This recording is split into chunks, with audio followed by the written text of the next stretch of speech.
அல்லாஹு தஆலா திருமறை குர்ஆனிலே வக்கானல் இன்சானு அஜூலா, மனிதன் அவசர புத்தி உள்ளவனாக படைக்கப்பட்டிருக்கிறான் என்று சொல்லுகிறான். பெருமானார் ஸல்லல்லாஹு அலைஹி வஸல்லம் அவர்கள் சொன்னார்கள், அவசரம் நிதானம் இழப்பது என்பது அது ஷைத்தானுடைய தன்மை என்று நபிகளார் சொன்னார்கள். அமைதி என்பது, நிதானம் என்பது அது மலக்கானியத், அது அல்லாஹுவிடமிருந்து வருகின்ற ஒரு பண்பு என்பதையும் ரசூலுல்லாஹ் தெளிவுபடுத்தினார்கள்.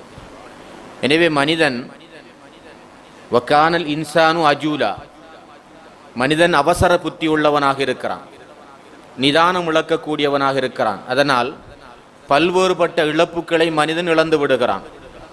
பேச்சிலே நிதானம் இல்லை, மஷூராவிலே நிதானம் இல்லை, கொடுக்கல் வாங்கலிலே அவசரப்படுகிறான். அதனால் பல்வேறுபட்ட பயணங்களிலே அவசரப்படுகிறான், பல்வேறுபட்ட பேரிழப்புகளை சந்திக்கிறான், ஆபத்துக்களை சந்திக்கிறான், சொல்ல முடியாத துயரங்களுக்கு ஆளாகிறான்.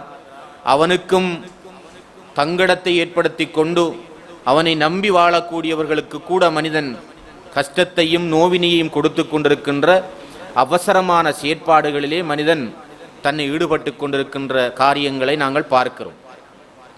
ரசூலுல்லாஹ் ஸல்லல்லாஹு அலைஹி வஸல்லம் அவர்கள் சொன்னார்கள், மனிதன் அவசரப்படுகிற போது, மனிதன் நிதானம் இழுக்கின்ற போது, மனிதன் ஆத்திரப்படுகின்ற போது ஷைத்தான் அவனை ஆதிக்கப்படுத்தி விடுகிறான் என்று நபி அவர்கள் சொன்னார்கள். அல் அஜலத்து மினஷ் ஷைத்தான் அத்தஅன்னி மினல்லாஹ், அமைதி நிதானம் என்பது அல்லாஹ்வுடைய பண்புகளில் உள்ளது. அவசரப்படும் போது அது ஷைத்தானுடைய பண்பாக மாறிவிடுகிறது என்று ரசூலுல்லாஹ் ஸல்லல்லாஹு அலைஹி வஸல்லம் அவர்கள் சொன்னார்கள். ஒரு நபித்தோழரை, ஒரு சஹாபியை அழைத்து ரசூலுல்லாஹ் சொன்னார்கள், அல்லாஹு தஆலா உங்களை விரும்புகிறான், தோழரே அல்லாஹு தஆலா உங்களை நேசிக்கிறான் என்று சொன்னார்கள். என்ன காரணம் தெரியுமா? உங்களிடத்திலே அமைதி இருக்கிறது, உங்களிடத்திலே நிதானம் இருக்கிறது, உங்களிடத்திலே அவசரப்படுகின்ற தன்மை இல்லை, அதனால் அல்லாஹ் உங்களை விரும்புகிறான் என்று நபி ஸல்லல்லாஹு அலைஹி வஸல்லம் அவர்கள் ஒரு சஹாபியை சொன்னார்கள். எனவே அருமையான சகோதரர்களே, அவசரப்படுவது என்பது ஷைத்தானுடைய குணங்களில் நின்றும் உள்ளதாகும். ஒரு தடவை பெருமானார் ரசூலுல்லாஹ் ஸல்லல்லாஹு அலைஹி வஸல்லம் அவர்களும் அபூபக்கர் சித்திக் ரலியல்லாஹு தஆலா அன்ஹுவும் இருக்கின்ற ஒரு இடத்திலே அபூபக்கர் ரலியல்லாஹு தஆலா அன்ஹு அவர்களை ஒருவன் தேடி வருகிறான், ஒரு மனிதர் தேடி வருகிறார்.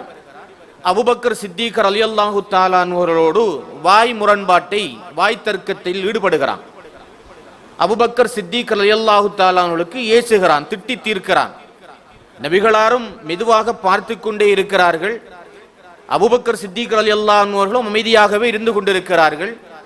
அவருடைய சொல்லடிகள், அவருடைய சொல் பிரயோகத்தின் வேகம் தாங்க முடியாத அபூபக்கர் ரலியல்லாஹு தஆலா அன்ஹு அவர்கள் அவனுக்கு பதில் கொடுக்க ஆரம்பித்து விட்டார்கள்.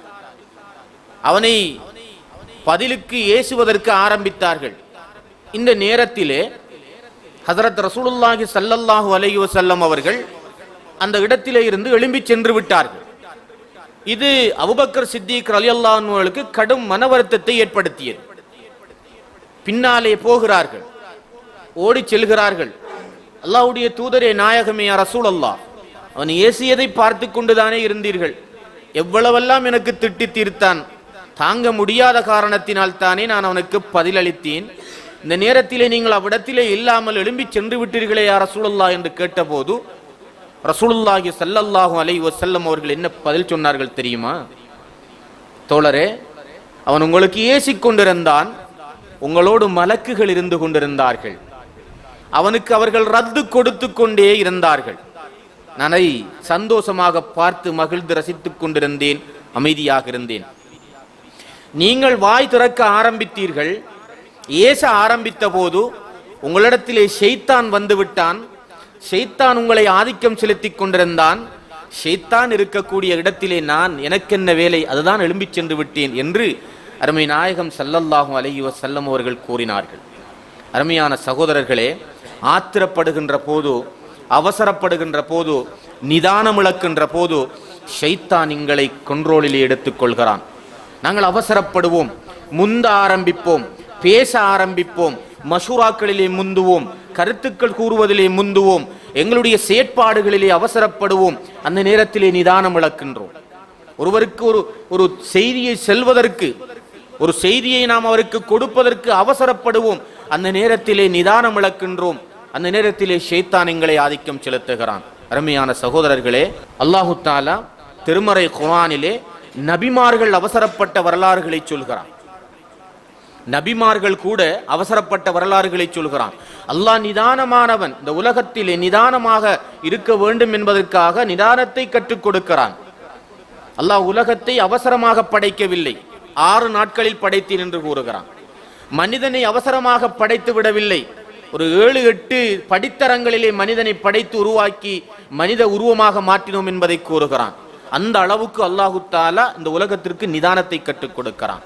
நபிமார்கள் எல்லாம் நிதானம் இழந்த வரலாறுகளையும் அதனால் வந்த விளைவுகளையும் அல்லாஹு தஆலா திருமறை குர்ஆனிலே கூறித்தான் காட்டுகிறான். ஒரு தடவை ஹஜ்ரத் பெருமானார் ரசூலுல்லாஹ் ஸல்லல்லாஹு அலைஹி வஸல்லம் அவரிடத்திலே ஜிப்ரீல் அலைஹிஸ்ஸலாத்து வஸ்ஸலாம் அவர்கள் வந்து குர்ஆனை சொல்லிக் கொடுத்து கொண்டிருக்கிறார்கள். அப்ப ஜிப்ரீல் அலைஹிஸ்ஸலாம் அவர்கள் குர்ஆனை சொல்லிக் கொடுத்து கொண்டிருக்கக்கூடிய நேரத்திலே ரசூலுல்லாஹி ஸல்லல்லாஹு அலைஹி வஸல்லம் அவர்களும் சேர்ந்து கூடவே ஓதிக்கொண்டே இருக்கிறார்கள், மொழிந்து கொண்டே இருக்கிறார்கள். அல்லாஹு தஆலா வசனத்தை இறக்கினான், லா தஅஜல் பில் குர்ஆன், நீங்க அவசரப்படாதீர்கள், நிதானம் இழந்து விடாதீர்கள். நாங்கள் குர்ஆனை மனனம் செய்வதை நாங்கள் பாதுகாப்போம், நீங்கள் அவசரப்படக்கூடாது என்று குர்ஆனை ரசூலுல்லாஹ் ஸல்லல்லாஹு அலைஹி வஸல்லம் அவர்களுக்கு இறக்குகிற நேரத்தில் கூட பெருமானாரை அவசரப்படாதீர்கள் என்று கட்டுப்படுத்துகிறான். எனவே அவசரம் என்பது, நிதானம் இழப்பது என்பது, தீவிரமாக நடந்து கொள்வது என்பது ஷைத்தானுடைய தன்மைகளில் நின்றும் உள்ளது. அது பேராபத்துக்களை கொண்டு வரும் என்பதையும் பெருமானார் ஸல்லல்லாஹு அலைஹி வஸல்லம் அவர்கள் தெளிவுபடுத்துகிறார்கள். மூசா அலைஹிஸ்ஸலாத்து வஸ்ஸலாம் அவருடைய சம்பவத்தை அல்லாஹ் குர்ஆனிலே கூறுகிறான். ஒரு தடவை அல்லாஹ் மூசா அலைஹிஸ்ஸலாம் அவர்களை அழைக்கிறான், துர்சீனா மலைக்கு அழைக்கிறான், வேதம் கொடுப்பதற்காக அழைக்கிறான். நீங்கள் உங்களுடைய தோழர்களோடு தூர்சீனாய் மலைக்கு வாருங்கள், உங்களுக்கு நான் சுகுப் தர வேண்டும் என்று அவருக்கு கட்டளையிட்ட போது மூசா அலைஹிஸ்ஸலாம் அவர்கள் தன்னுடைய தோழர்கள் 30 பேரை எடுத்துக்கொண்டு தூர்சீனா மலையை நோக்கி போகிறார்கள். அல்லாஹுவை சந்திக்க வேண்டும் என்ற பேராவல், ரப்போடு பேச வேண்டும் என்ற ஆசை, ஆர்வம், அவசரமாக சென்று மலை அடிக்கு சென்று விட்டார்கள். கூடவே வந்த கூட்டத்தை மூசா அலைஹிஸ்ஸலாம் அவர்கள் கண்டுகொள்ளவில்லை, மறந்து விட்டார்கள். அவசரப்பட்டு மலை அடிவாரத்துக்கு சென்று அல்லாஹோடு பேசுகிறார்கள். இந்த நேரத்தில் அல்லாஹ் என்ன கேட்டான் தெரியுமா? வமா அஜலக அன் கௌமிக யா மூசா, மூசாவே உங்களுடைய சமூகத்தை விட்டுவிட்டு அவசரமாக ஏன் இங்கே வந்தீர்கள்? போய் பாருங்கள், நீங்கள் கூட்டி வந்த சமுதாயம், நீங்கள் கட்டி வளர்த்த சமுதாயம், உங்களை நம்பி வாழ்ந்த சமுதாயம் மாட்டை வணங்கி கொண்டிருக்கிறார்கள்.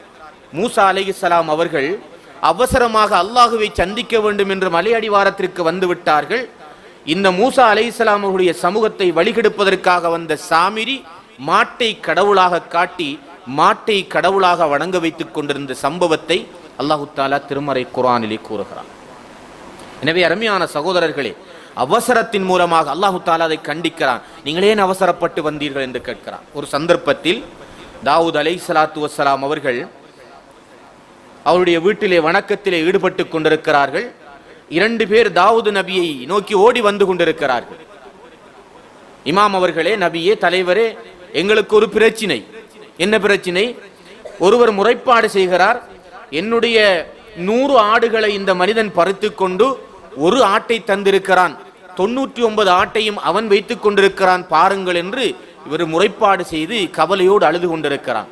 இதை பார்த்து கவலைப்பட்ட தாவூத் அலைஹிஸ்ஸலாத்து வஸ்ஸலாம் அவர்கள் 99 ஆடுகளை வைத்துக் கொண்டிருந்தவனுக்கே இவருடைய ஆட்டை பறித்து கொடுத்து விட்டார்கள். 100 ஆடை எவன் கேட்டானோ வைத்துக் கொண்டிருந்தானோ 99 ஆடுகளை வைத்துக் கொண்டு முறைப்பாடு செய்தவனுக்கு என்னுடைய ஆடுதான் என்று அவன் தாவூத் அலைஹிஸ்ஸலாத்து வஸ்ஸலாம் அவர்களுக்கு முறைப்பாடு செய்த போது அந்த ஒரு ஆட்டையும் பறித்து கொடுத்து விட்டார்கள். ஒரு ஆடு வைத்திருந்தவனை கல்வனாக ஆக்கி விட்டார்கள். உண்மையில் சம்பவம் என்னவென்றால், ஒரு ஆடு வைத்திருந்தவன் தான் 99 ஆட்டுக்கும் சொந்தக்காரன். அல்லாஹு தஆலா அதை கண்டித்து நபிகளாருக்கு வசனத்தை இறக்குகிறான். மூசா அலைஹிஸ்ஸலாம் அவர்கள், அதாவது தாவூத் அலைஹிஸ்ஸலாத்து வஸ்ஸலாம் அவர்கள் கூட அவசரப்பட்டார்கள். ஃபத்வா செய்கிற விடயத்திலே நிதானம் இழந்து விட்டார்கள். அதனால் தவறு செய்தார்கள் என்கின்ற வரலாறுகளை அல்லாஹு தாலா சுட்டிக்காட்டுகிறான். எனவே ஃபத்வா செய்கின்ற விடயமாக இருக்கலாம், பேசுகின்ற விடயங்களாக இருக்கலாம், கொடுக்கல் வாங்கல் செய்கின்ற விடயங்களாக இருக்கலாம், ஒருவருக்கு அறிவுறுத்தல் செய்கின்ற விடயங்களாக இருக்கலாம், குடும்ப விவகாரங்களாக இருக்கலாம், மஷூராக்களாக இருக்கலாம், அவசரப்பட்டு விடக்கூடாது, நிதானம் இழந்து விடக்கூடாது என்பதை அல்லாஹு தாலா திருமறை குர்ஆனிலே கற்றுத்தருகிறான்.